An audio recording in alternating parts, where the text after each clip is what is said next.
Chapter 10. The Mother versus the State. The last chapter focused on the male archetype in Christianity. Here we look at the female aspect.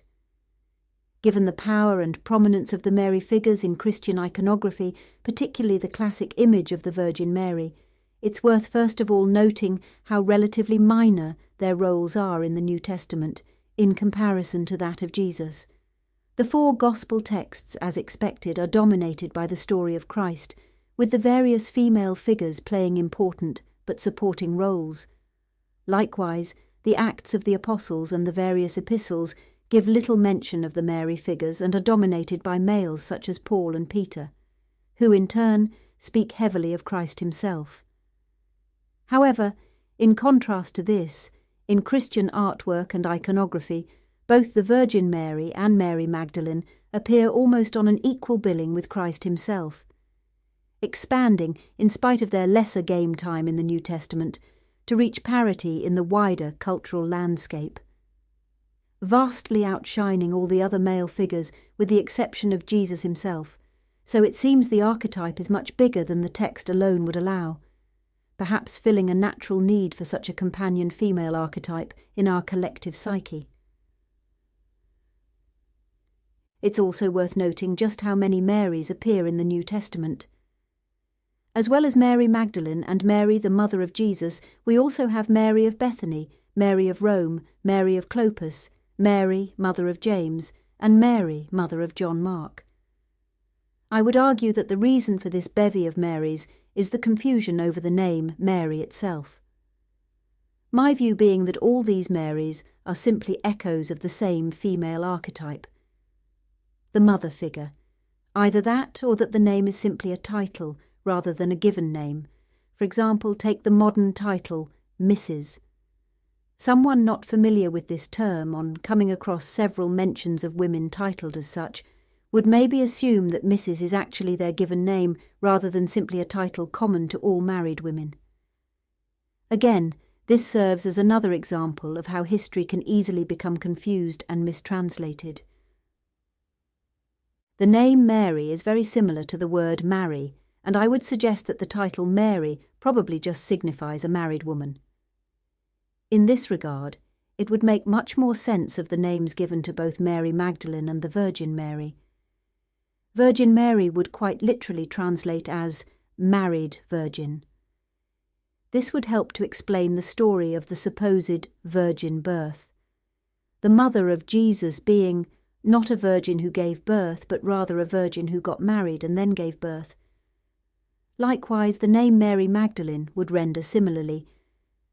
Magdalene is generally thought to derive from Magdala, a settlement on the Sea of Galilee where Mary was thought to hail from, a name which in turn is generally said to derive from the Hebrew word Migdal, meaning tower. However, a variant of the name Magdalene is Madeleine, and in German this means little girl, Madeleine. It's also very similar to the word maid or maiden, so we could speculate that Magdalene simply means maiden, which would then give the name Mary Magdalene the meaning of married maiden. Another identical concept. We also have the motif from history of the maiden locked in a tower, common to fairy tales and ideas of marriage and chastity. So the double meaning of tower and maiden could have a deeper overlap in that sense too. Interestingly, these Mary names are also very similar to the name Maid Marian, another traditional female figure from history, likewise associated with similar concepts. In her case, May Day ceremonies and marriage rites. Again, her name could be similarly rendered as simply denoting a maid marrying. In fact, along with all the various Marys in the New Testament, we also have the figure of Martha, the sister of Lazarus, with her name sounding very similar to the word mother. So it would seem that in the New Testament traditions we simply see a repeating archetypal theme. Incidentally, we also have another Jesus duplicate in the New Testament, in the person of Barabbas, a criminal set to be crucified alongside Jesus, who was then released by Pontius Pilate. The name Barabbas is said to translate as Son of the Father, which has clear echoes of the Son of God or Son of Man epithet often used in reference to Jesus. In some early Gospel manuscripts, his full name is even given as Jesus Barabbas. It's almost as if multiple folk traditions regarding these archetypal male and female characters have been amalgamated into one overarching canon of work, leading to numerous duplicates and inconsistencies. Returning to Maid Marian and the various Mary figures, it's also striking that the M sound is so common in all these names. The sound of the letter M is made by simply opening and closing the mouth. And, as a consequence of this, we have many onomatopoeic words associated with eating, something that naturally involves the opening and closing of the mouth. Words such as chomp, or the text, speak favourite, nom. We also have words like mouth and milk. This all perhaps helps to explain the almost universal use of this sound in words signifying mother, as in mam, mummy, mater, madre, etc. We also have the similarly derived word mammary. So it makes sense that words containing this M sound would be associated with feeding and nourishment, and that likewise they'd be used for names signifying the female archetype in wider culture. It's also of interest that the word mermaid, another traditional female figure, often shown bare-breasted in folk art, similarly contains this double M sound. A name which is likewise a compound comprising of the mer, marry and maid components of the aforementioned Mary names. The double M sound is also quite common in popular culture. For example, names such as Marilyn Monroe or Mickey Mouse. We also have the now ubiquitous word meme. It appears equally significant in Eastern cultures too, such as the famed Om sound, utilised during sessions of meditation and considered sacred in religions such as Hinduism and Buddhism. We also see the sound appearing in the titles used for religious leaders, such as the Sanskrit Mahatma, meaning great soul, or the Muslim title Imam. In fact, in Islam, there seems to be an abundance of these M words: Muhammad, Muslim, Mecca, Medina. Variants on the name Muhammad, such as Ahmed and Mahmud, the word Islam itself. In Jewish history, we have the noted medieval scholar Maimonides, who also has a name containing this double M sound, or triple if you consider his full name, Moses ben Maimon. The biblical Moses, of course, is another towering religious figure whose name possesses the sound. In more modern times we even have the Mormons, an appellation that once again contains this repeating M sound, not forgetting the word mammon too, meaning wealth or money, the milk of economic life. It may be that all these various words are so common simply because they sound pleasing to the ear, and so therefore get repeatedly used, which in turn perhaps stems from the positive and comforting feelings we naturally associate the sound with from motherhood and breastfeeding. Going back to the Virgin Mary or Madonna, another M name, we can see that her iconic image also imbibes feelings of comfort and reassurance, the similar connotations of motherhood and breastfeeding being obvious.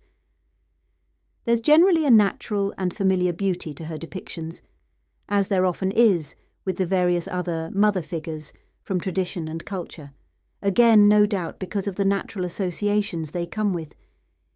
It's an image we can all intuitively relate to. The image of the mother is the image of our own mother. No image or symbol can induce greater empathy in us. The symbol of the mother with child is in many ways the anchor of all human culture. Childbirth, the natural cornerstone of all human society. Consequently, the symbol of the mother and child is a powerful and emotive image, the image at the heart of family life, at the very heart of society. The importance of the mother-child relationship, both symbolically and in actuality, brings me to the final focus of this chapter and of this book, namely the battle for custodianship of the child between nature, the mother, and civilization, the state or social order. This is perhaps the key battleground and deciding conflict regarding the ultimate fate of society, yet one that is generally missed when people contemplate the progress and aims of civilization. What's all too often overlooked by adults with their adult concerns is the life allotted to children in civilization, particularly in the school system or the various other institutions of state or social care. It could be said that in many ways the state or school system removing a child from its mother is the very apotheosis of civilization. The state, its rules and sophistication, intruding into the most sacred and natural area of human life, severing and overpowering the foundational bond that the entire social family rests upon. School, the educator, the civiliser, yet also the jailer and suppressor of the child and its natural impulses. This lack of freedom children have in regard school is symptomatic of the wider lack of freedom civilization has brought to all humanity, that stress of civilized living mentioned earlier, the stress which sometimes drives adults to walk away into homelessness or to dream of some secluded desert island far away from it all. It is not spared the child. In fact, the workaday weak adults endure is imposed upon children in perfect imitation, specifically to prepare and subdue them into this adult life that awaits. The hours of a child's life, not valued by the child's enjoyment of them, but by the value they have as a commodity to be used by civilization, to further civilization. This may all sound a little overdramatic or grandiose, a bit of an exaggeration perhaps, but deep down we know it to be true. If we stop, ponder for a moment, and remember that feeling on a Sunday night before school, we can all recollect it quite easily. It still lingers upon our Sunday evenings in ghostly form even now, yet we consciously forget it, push it to the back of our mind, and just decide to accept it as an unavoidable part of life. That it probably wasn't really as bad as we remember it, that it's perfectly acceptable and normal, that all later generations must also live through this. Yet deep down, when we pause, it's still profoundly vivid. You enjoyed the Friday night. A sheer relief. No more school this week. Enjoyed the Saturday. But then, as Sunday evening crept forward, that feeling. I'm back at school tomorrow. 5 solid days of school, then just 2 days break. One of which being a Sunday ruined by the dread of the following Monday to Friday. As a child you questioned why it had to be like this. Why 5 days out of 7? Who decided this? Why such an imbalance between freedom and work? But by adulthood it just gets accepted as a fact of life. Much like how the rent and mortgage mentioned in earlier chapters is also deemed a fact of life by everyone. Everyone that is, except those born outside of civilization. So, is this just the price of civilization? Does there really have to be this trade-off between freedom and civilized living? Is it not beyond the will of man to create a civilized world that also acts in harmony with our nature?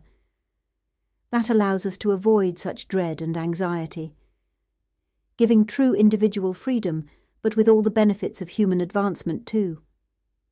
Perhaps it's the destiny of civilization to redeem this situation by marrying nature and progress together to create something with the best aspects of both. Looking more specifically at education, in Chapter 8 we briefly mentioned how literacy is more a consequence of access to technology than access to formal education. You may remember the mobile phone example. No one requires hours sat in formal school lessons to master the use of a mobile phone, or a laptop, or a tablet, etc. Though such things can sometimes be quite complicated to use, all people really require is access to the technology itself, and a desire to use it. Given this, each person will then, in turn, learn to use the technology to meet their own particular needs. For example, one person may simply want to use a mobile phone to make basic calls and receive texts. Consequently, they'll learn only to the most basic level. Another may want to do all manner of things, from gaming to God knows what else, and as a consequence may become quite an expert in the art. It's a completely organic process. Some may learn quickly, some will have more difficulties. Some at times may need the help and guidance of others. In essence, the tech literacy across society has just sort of happened, without the need for any form of structured education. It would therefore be silly, time-consuming and maybe even counterproductive to force everyone to sit through a formal education on such topics. Such an imposed formalisation of the education process would also lead to a severe lack of enjoyment. The people with little enthusiasm for using mobile phones would not enjoy being forced to sit in a room and suffer the torture even more so. Likewise, the more tech-savvy would resent having to endure the slow pace and formality of dull, compulsory lessons. I would speculate that it was much the same with the advent of the printing press. Once such mass production made books and other reading material available to a wider section of the population, the literacy took care of itself. People wanted to read, they wanted to use and enjoy this new technology, so they learnt in a similar organic way, choosing to freely buy, borrow and share such books and pamphlets, and choosing to educate themselves in how to read and take advantage of such new developments in technology. This is perhaps why we tend to find literacy in towns and cities, and illiteracy in more rural areas. People in rural areas simply having less access to the technology. Again, that dichotomy of civilization and wilderness. The school system often takes credit for the overall rise of literacy. However, I would proffer the argument that literacy is largely a consequence of access to technology and interaction with other people that are using it. Therefore, the school system is just an organised state or civil management of an already existing occurrence. The school system is not education itself, but rather the regulation of education. Education is something that happens naturally. It would no doubt be much more effective if this was recognised. It's also worth noting that the human mind works effectively not just by remembering, but also by forgetting. We remember the important things and forget the unimportant.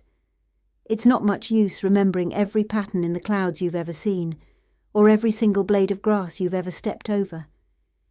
You may have walked past your next-door neighbour's front door every day for the last 10 years, but may still not recall the colour of it when asked. This is not because of some failing of the mind or memory, but because the colour of the front door isn't important. Unless you have a particular interest in front doors, that is. We tend to remember important things that we need to know, like how to tie our shoelaces, or the route from our home to school or work.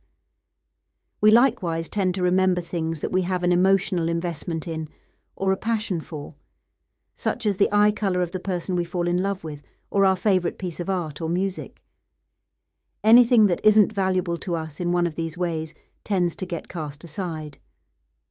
This is why a schoolchild may have an encyclopedic knowledge of their favourite pop star or football team, yet, at the same time, completely fail to remember what you've just been trying to impart to them regarding Henry VIII or the Battle of Hastings. It's all just information, but they have no everyday use for the information you're imposing on them, nor a passion for it, so very little sticks. This is why the average person leaves school with basic maths, basic English, and very little else. They need the basic maths and English to function in everyday civilised life, and both are things they would have learnt anyway to some degree, completely regardless of schooling. The rest is just fluff. Basic mathematics and numeracy is needed for such everyday things as using cash or telling the time.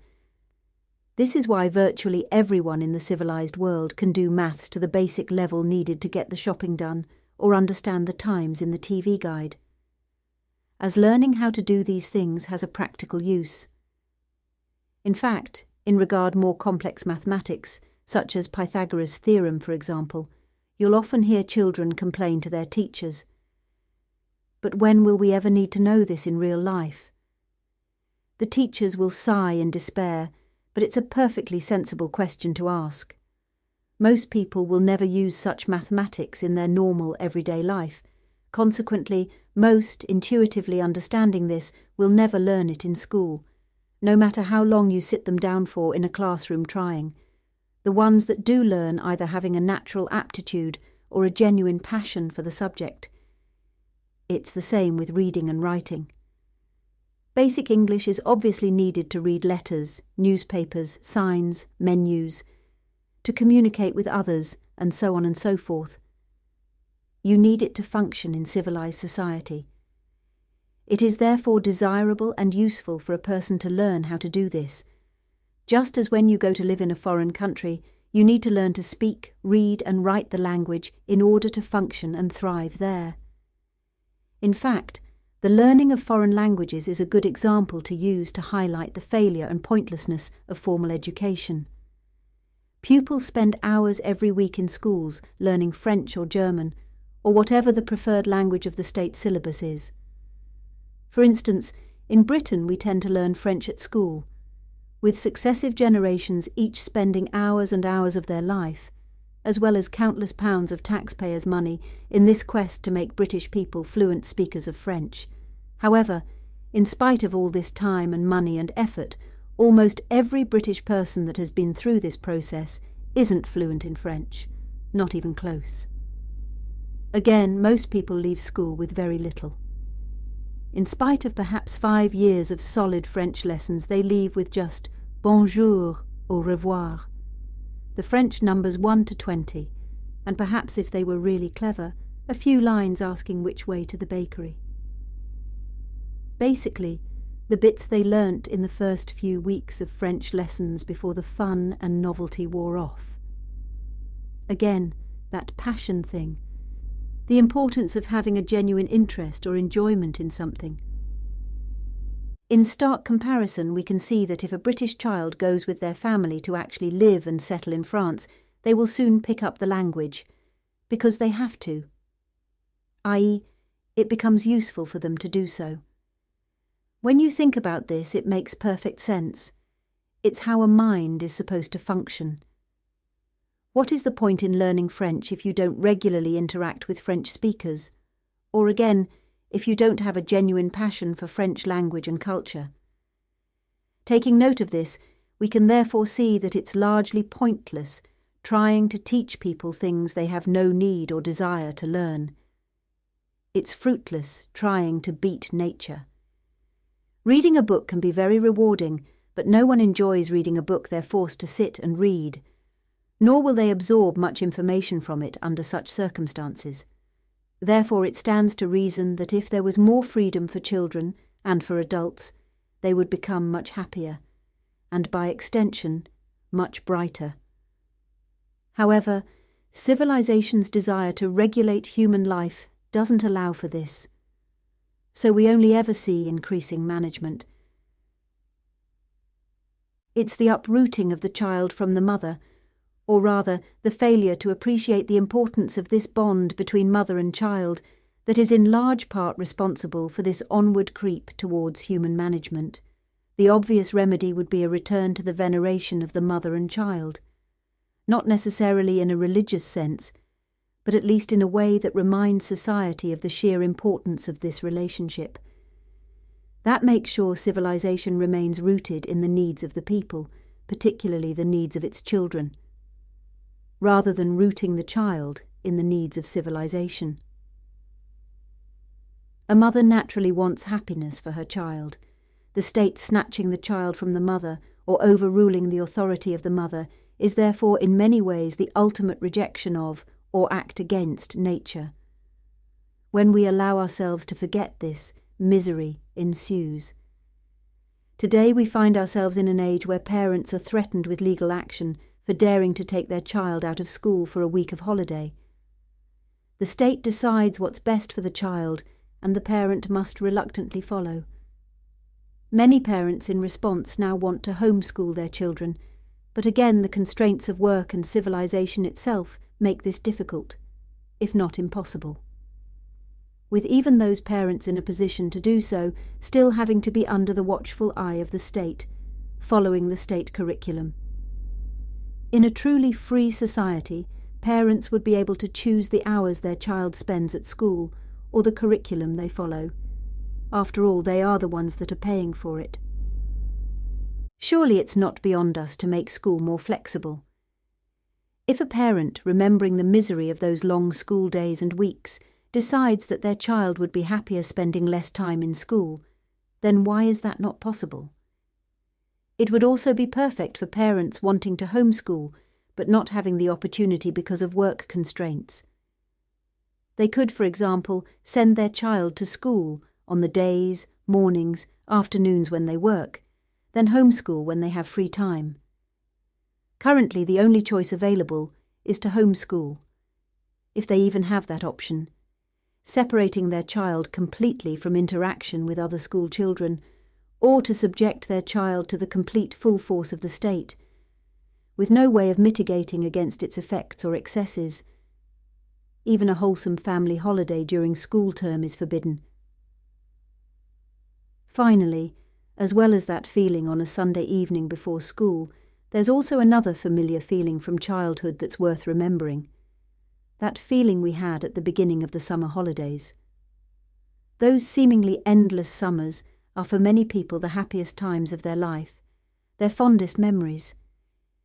It was such a happy time because it was free time.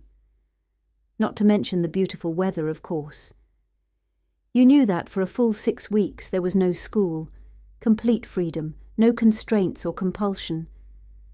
A heady, carefree feeling of abandon that was only dampened in the final few weeks when you realised that school would soon be back upon you and that your days of freedom were dwindling away. In fact, that day in the final week where your parents took you to get your new school uniform was especially depressing. Wasting a precious day off school, getting something needed for school, which, in turn, reminded you of school. The summer holidays are generally the one time in life people taste real freedom. No worries, no clock watching, real happiness. Sadly, however, in the civilization we've created, even children only get 6 weeks of that freedom a year, with the odd other free week or two separating the endless grind at a few other points in the calendar. Why can't life always be like those summers? If not for adults, then at least for children before they enter adulthood. Why has civilization resulted in so little freedom for everyone, from the top to the bottom? Such a limited taste of that feeling. It makes little sense on face value. Imagine if we had more of it. Surely it must be the aim of civilization to build that into existence and to make civilization work in the interests of increasing that feeling. Not just in the interest of increasing civilization for the sake of civilization. We mentioned earlier in the book the word cultured in regard this civilizing effect and its relative meaning, to cultivate.